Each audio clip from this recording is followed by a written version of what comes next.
In front of me is ONEPLUS Pad, and today I would like to show you where you can locate all your downloads.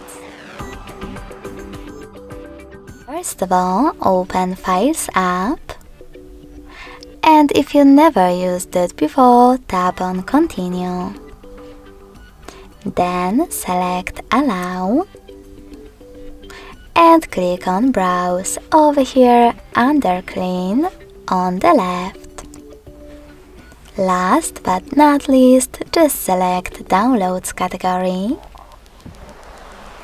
And as you can see, all my downloaded files are located over here. In order to access one, just click on it.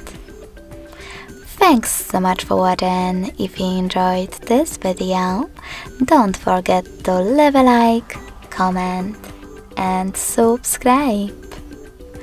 Bye!